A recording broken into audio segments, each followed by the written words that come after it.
Hello and welcome to another Black Crow video. Uh, I'm Sam. I'm our resident melee combat expert, especially in the realms of chaos. I'm here to talk to you about World Eaters today. We had a surprise GW dataslate drop. I think a lot of us were expecting it this coming week, or at some point during this week. And yeah, we got caught off guard. Friday, they decided to some nurglings in the machine, it seems, or something. I don't know, whatever.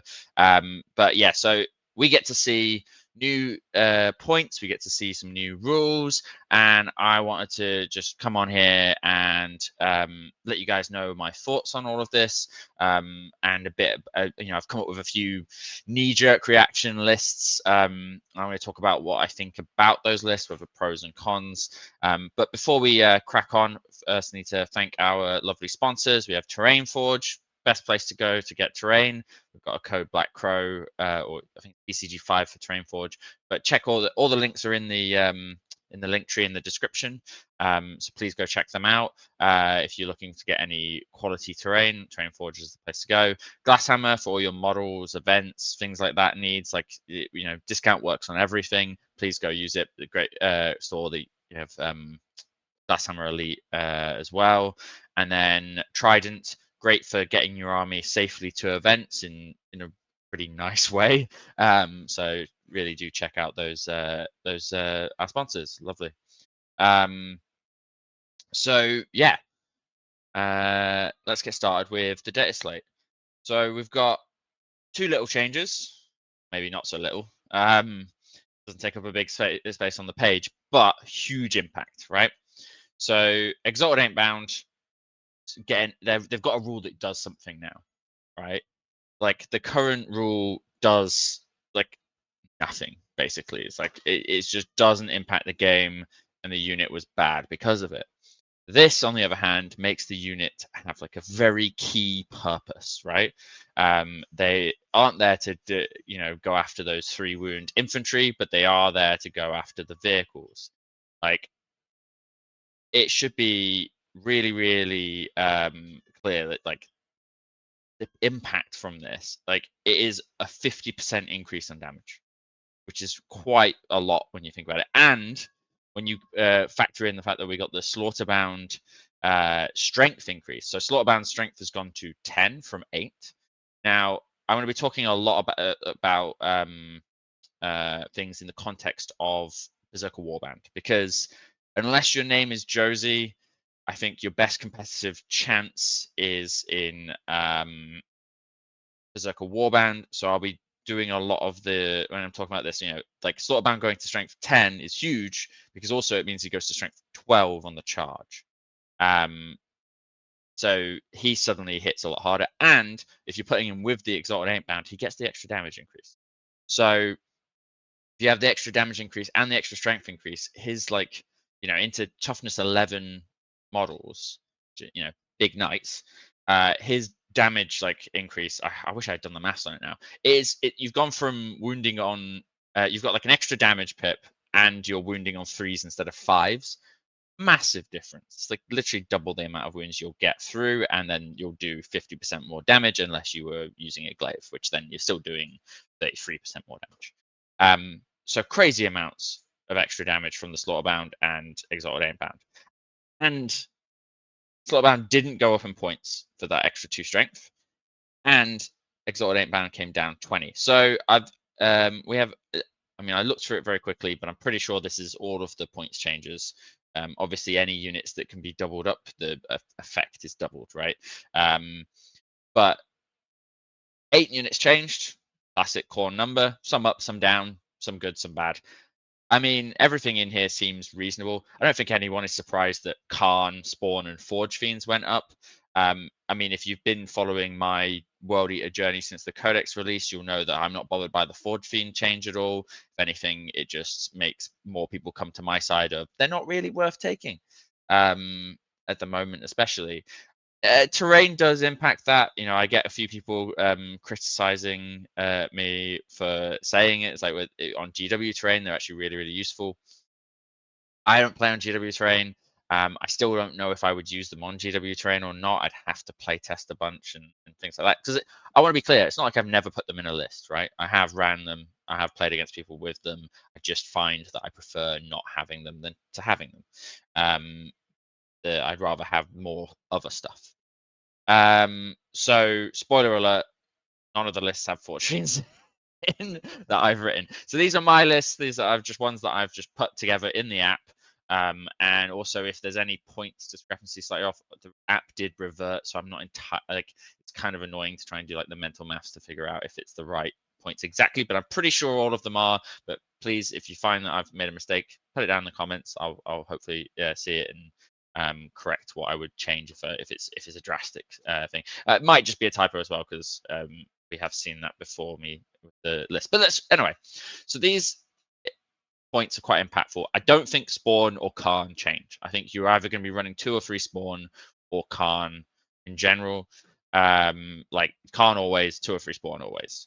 Angron, he's come down to a level where it's like maybe there's something there. Like it's kind of. I still don't think I think he's still just a bit too expensive for what he does. And now we actually have a deep strike rapid ingress threat back in with the Exalted Eightbound becoming, because 140 for 3 doing that much damage, it goes from being sort of, not really a threat to a big threat. And it doesn't matter that they're super squishy, because let's be honest, right? The Eightbound and Exalted Eightbound, they came down in points.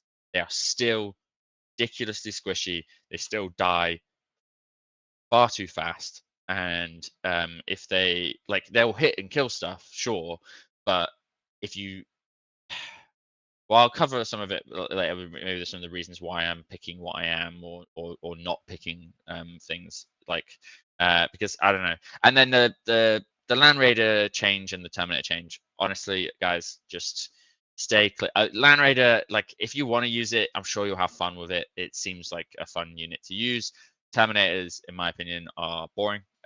And ours, if you want to play Terminators, there are so many better Terminator factions than ours. Like it is just, this is not the army to run Terminators. Ours have no support whatsoever. And are just the only thing that benefits them is they're slightly faster, but then all the other ones, there's so much like access to advance and charge for them, so it's not even faster at that point. So yeah, quick run through of the stuff. I'm sure everyone watching this video has already seen all of these changes, so let's get on to some army lists. So this was my old list. This is what I was running to the last 2 events I done were team events. I was very, very successful in those team events, only getting a couple of draw games against very, very good Knights players. We're still like slightly on my side favored, I think, in the end, but yeah, so this is, and multiple 20-0s and things like that, right? So this list was doing great for me. I would have planned to keep going with this in singles, but obviously things have changed. This list went from being 15 points under to 30 points over, so things needed to change.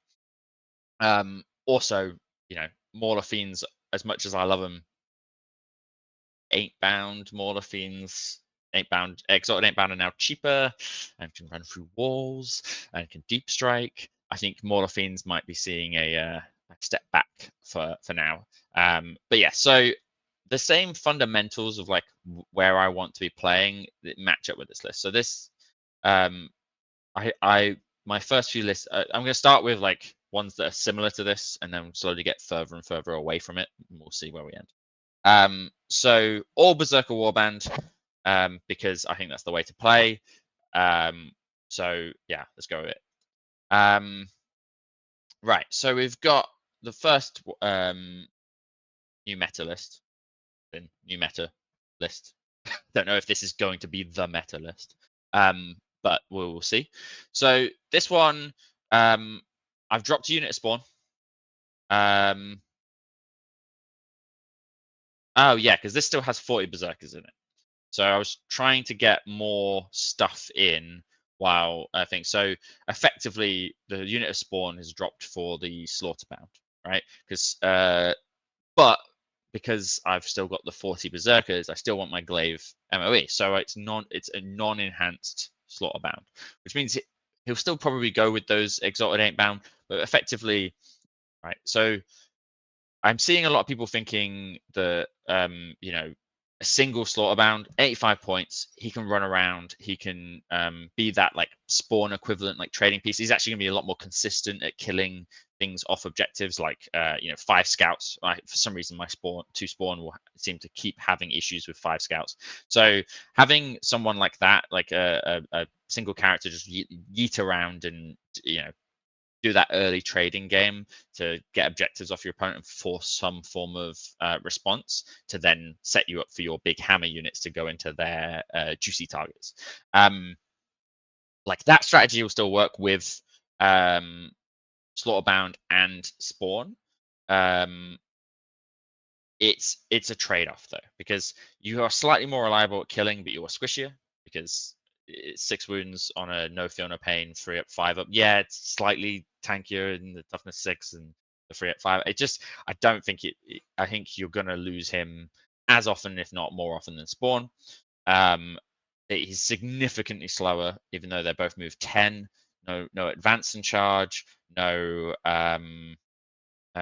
scout, so it does make that early plays frustrating. So this is like, if they don't have a big target for the Slaughterbound and Exalted Eightbound to go, I will be using that S-bound in that like one. It'll probably go to my like objective or something like that. But I'm still going to be looking to use Spawn for majority of that early trading role.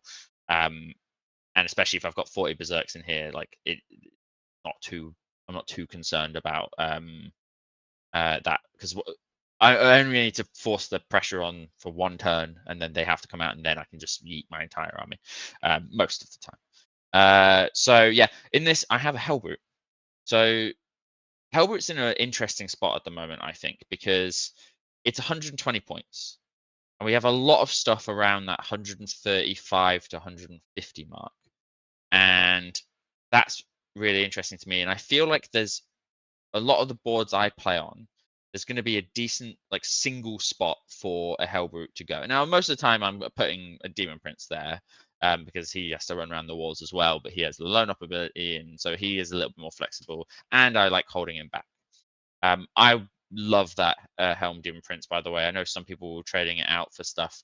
It is expensive, but it's just so consistent. I love having the extra CP in those early turns just to be able to just do what I need to do, spend all the CP I want on things. It just gives me a bit more flexibility on that. You know, if I need to advance and charge and do extra AP, or advance and charge on my turn and then on their turn, you know, then score 2 cards and on their turn still do the -1 damage. You know, this sort of stuff early on is huge for our CP economy. Sorry, I'm jumping around. So the Hellbrute, I think because he's the only like really like big thing that the enemy can shoot, he is just going to die, right? You're kind of expecting that, but him existing in this like central spot that is reasonably okay for him to like run and charge onto an objective, it forces your opponent to not be able to be like, I'm going to put this unit on the objective and then just stage up behind it and things like that, and like try and screen you out. It's just, it forces a little bit more pressure on the opponent, and it just fits nicely into certain lists. So like the Hellbrute, because like if I had a bit more points, I'd probably be putting 3 normal 8-bound in that spot. But I don't have quite that amount of points, and it's like, yeah, I could rejig some stuff around, but I think it fits nicely.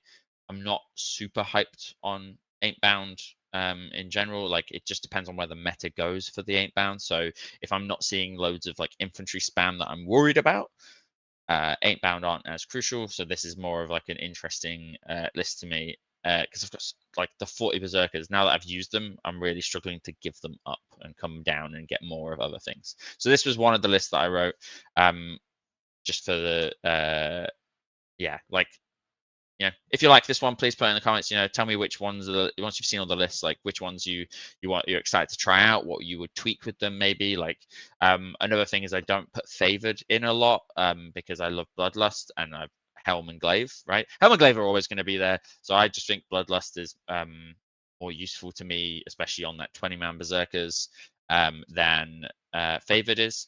because I can make do with only one blessing a lot of the time. But if the blessing roll goes really badly, or just make do with reroll charges and pile and consolidate or whatever, like you can. It's not the end of the world when the blessing roll fucks up. It Especially when you have this many berserkers as well. It's rare that it does, except for like right at the start of the game. So yeah, I prefer Lust over Favored, so that's another trend you'll see in the list. So let's look at number 2. So this one, I just said I've struggled to give up for the 40 Berserkers. I was like, what if I write a list with 50 Berserkers? Now, obviously, you'd think about like, well, why weren't you running a list of 50 Berserkers before? And it's like, well, yeah, good point. Like, nothing's really changed here, except for like here I'm doing Exalted Eightbound and Slaughterbound again. But this time I've got because I don't have the glaive on the Master Executions, I can put the glaive on the Slaughterbound. So now I've got a night killing package, because that package, I mean, the glaive Slaughterbound on the charge using his like go turn, I think averages around like 20 damage to a normal knight. Never mind the 3 guys following up, and that's that's with like sustain lethal. But so it's just nuts, right? That's such a scary package, and so this one is like it's got less of that early trading stuff. It really does struggle there because it has this is I think maybe the only lesson here without the Gormongers, 2 spawn as well. So it's like the early game I'm not able to just like put a little piece out on all the objectives and just be like, you've got to come to me now. Instead, I can only do that on 2 of the objectives, and it's like, well, that's not the end of the world, because I could probably throw the Rhino with Khan on the other one or something like that. It just risks a bit more. It just depends on the board and what's safe and where you can go with stuff. And if it's really not that safe, I could always just throw the Rhino without Khan and get the guys out into a safe spot. So it's just figuring that out a bit. It feels what I would miss with this list. But also the pressure of having 2 of the 20 mans is exciting, right? Like that seems like I haven't actually ran this list. I've ran some of the lists that that I'm going to be showing today, but I've not run this one in particular. Do think on WTC this could have some serious play. I mean, you've seen success with big Berserker lists. So this like amount of Berserkers just to mop the board and then just have that precision strike of a rapid ingress Slaughterbound with Exalted Eightbound, I think is really going to screw up a lot of armies and be potentially really, really good. It just depends on how good the opponent is at dealing with 50 Berserkers, right? If you just yeet 40 Berserkers the same turn at them, like how many armies can deal with that, especially with the threat of Blood Surge? So I think this doesn't really lean into the changes. In fact, this probably is worse off. But before it was like, okay, loads of Berserkers, but how do you deal with like the triple despoilers? You're really struggling. Yeah, Berserkers and Master Executions and these sort of things are good at killing them once they get to them, but it is this thing of like, if you don't connect properly, you really struggle. Whereas this is like, oh, I can go at them and then go, and here's something that's just going to kill a knight if you don't play perfectly to avoid this like rapid ingress threat. So I think this potentially might do better into the new meta than it did before that, especially now that it has like Exalted Eightbound instead of something like a Forge Fiend or an extra unit of Spawn or with like a Mauler Fiend or something like that, right? So I think this list really could be interesting, and I am very tempted. I think I'm going to try this one out very soon. I'm just going to. All right, so now I'm going to come on to the Gormongers, because I put them in most of my lists. I don't see them in a lot of lists floating around online, but I think that the meta we're about to go into, there's going to be a few different jail lists that are threatening, like, or at least very heavy populated board control lists. So like the AdMech is the big one. AdMech got a big glow up. I think there's a lot of players that are trialing them out now at the moment, and I don't know if we have big issues into AdMech yet because I've not really played the matchup, but having something that can infiltrate just to block out a section of the board from them so that you can't be completely caged in is huge, because we don't really have anything fly. So we need to be on some objectives. We need to have that space. And they're really, really good in that sense for the reverse as well, is if you want to try and pin your opponent off like a section of the board, you infiltrate them somewhere and then advance them and just block off like a wall somewhere. That can be really, really effective. So I just love them starting them near an objective at the start of the game. It just sort of forces your opponent's hand again. It's like I can then double up spawn on one objective if I feel like I need to kill something there that they're not necessarily that likely to kill or anything like that. So I do like. I'm really going to struggle to play games now without the triple spawn and the Gormongers, because that level of objective control early is just really, really strong, and it just forces your opponent in to put stuff out that lets you do these like big charges into swinging into their key units, or they just have to use some of their key units in places that they don't want to, because you're just like, I'm going to stand here and stick an objective, or I'm going to be behind this wall over here on objective, and all this other stuff. So while being nearby with ridiculous amounts of berserkers ready to kill them. But this has the sense of like, well, I don't necessarily need to be on the objectives as much. I'm just going to run 40 berserkers at you on the same turn, and then still have like Khan following up to like do a precision strike somewhere, and then the rapid ingress. All right, that's enough for our list 2. Let's go to list 3. Now, this is the one that I've tried the most so far. I think it might be where I land as well, because like I say, I get that 3 units to spawn. I get there's no Gormongers on that list. That makes me think that I'm going to double check, because that might just be a copy and paste error, because I didn't have them in the list before it.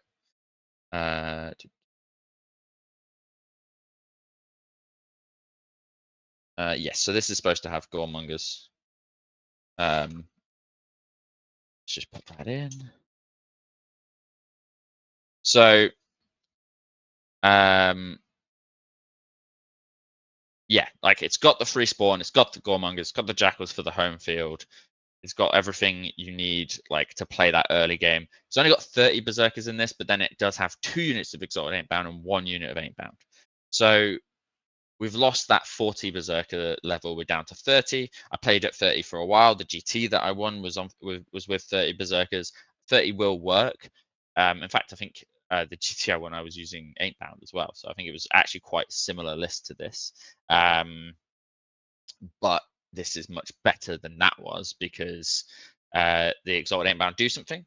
Eightbound, so the 3 Eightbound I think are going to be used as that sort of like precision buff piece, as in like if your 20 man's going into something like tough, like maybe a bunch of heavy infantry or something like that, it's not a big monster or vehicle. Their buff will be crucial, but also there might be the time of like, oh, like I say, my spawn keep having trouble with 5 scouts combat.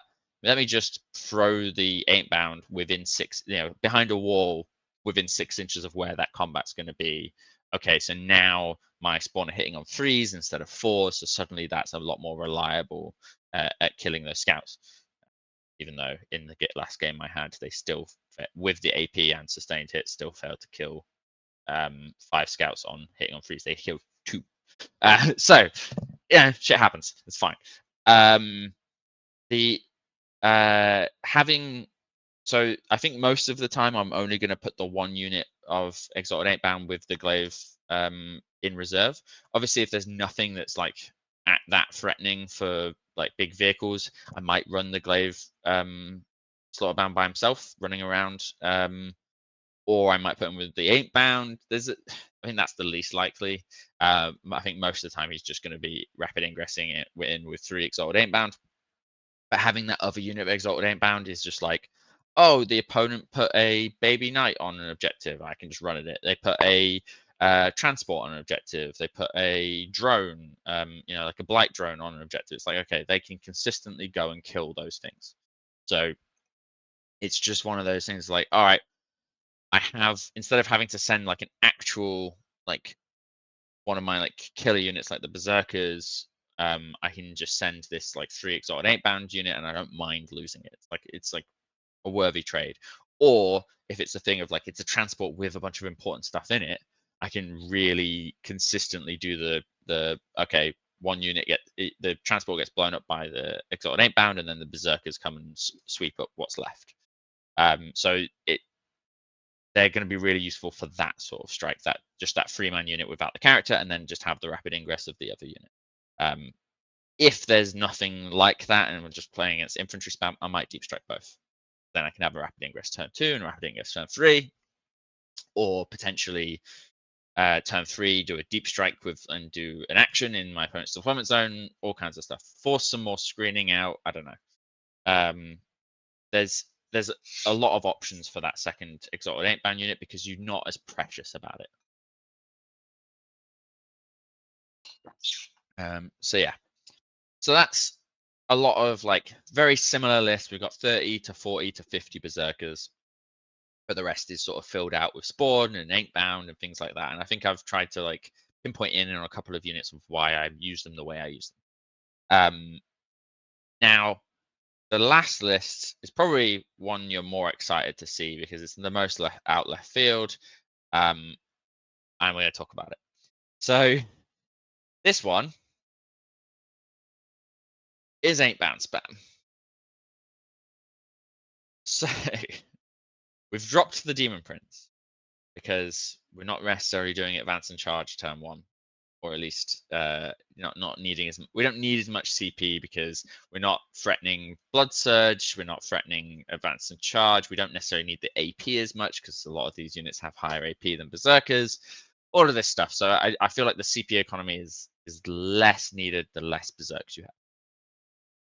The other thing is got 2 units of jackals because I feel like you need a bit more bodies just for those melee mirrors and things like that. You really do need that extra screening, those extra bodies to be useful in places. I'm going to also double check if this one has Gormongers or not, because once again, it has not been copied over. So let me just double check. Yeah, this one does have Gormongers as well. So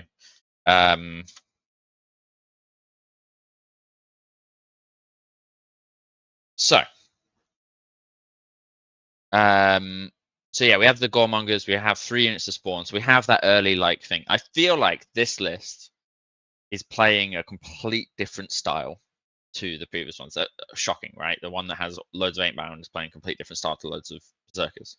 But what I mean by that is, with the berserker one, it's the sort of thing of once you send a unit, you may as well send them all, sort of thing. Other than like the spawn and things like that, it's like as soon as one of the berserker units is charging, I may as well just start throwing the rest out, because then they're going to have to back off. They're going to have to try and play the angles, get shots onto stuff. But it's like the sort of thing of if I'm charging one of these units, I'm usually trying to charge them all, because my opponent can only deal with so many berserkers at once.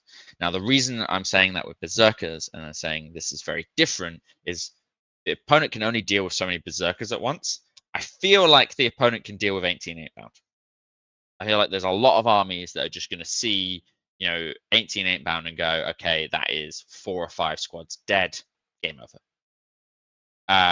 So this doesn't work in the same way. I don't think it can just stat check in that sense of like, I'm just going to put my whole army in front of you.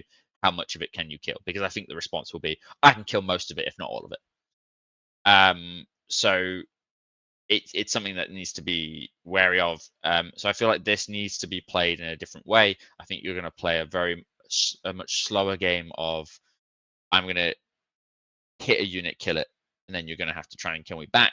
I'm going to sticky objectives. I'm going to do stuff like that. But like, I'm going to just precision strike out loads of units in loads of places. And because it's small units as well, there's much higher chance of like, okay, playing. I think this will have a high skill to play it very, very well, because you're going to want to position your 3 8-bound into a place where they can like consolidate 6 inches around an edge of an objective to get behind a wall and things like that, where it's like, okay, they can just, it's going to be a lot of those positions, or like tag, I've only got 3 models, but I managed to get them to tag like 2 different units, even though those units were quite far apart or whatever. Like, getting the positioning right is going to be crucial.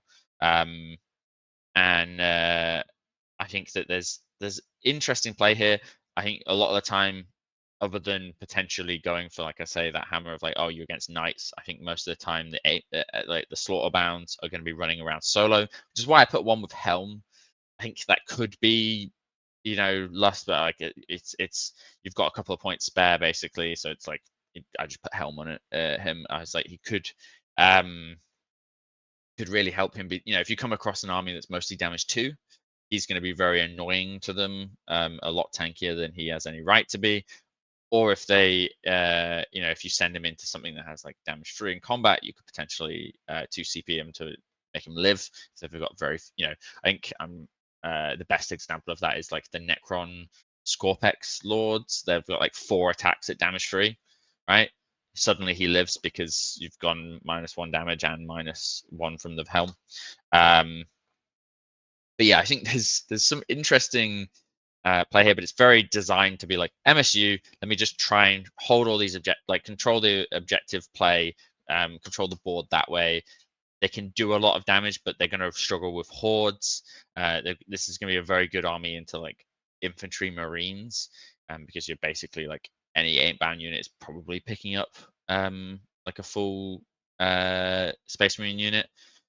So yeah, I think there's definitely some interesting play here. I think this would be a fun list to run, but you really have to like rack your brain on when I commit what units, and it is slower as well because you don't have that advance and charge. Yes, you've got move 10 everywhere, but compared to like that 20-man Berserker unit that has advance and charge and reroll charges or +1 to charge, like it will feel slower. So yeah, that's I mean, it's a half an hour video talking about 4 different lists. I think that's probably a good place to stop. The main thing is, right, write your lists. There's enough changes here that's got me excited about writing lists. Like I wrote 4 lists just for this video. Well, I had all of them on my app before I even came to film this video. Let me know what you think. Let me know your ideas. Come to me, like ask advice. Like put stuff in the comments. Please like the video. It means a lot to me. If you've gotten this far in the video, surely like clicking the like button doesn't really mean anything. It doesn't take any time from you. So thank you for watching, and yeah, we'll see you in the next one.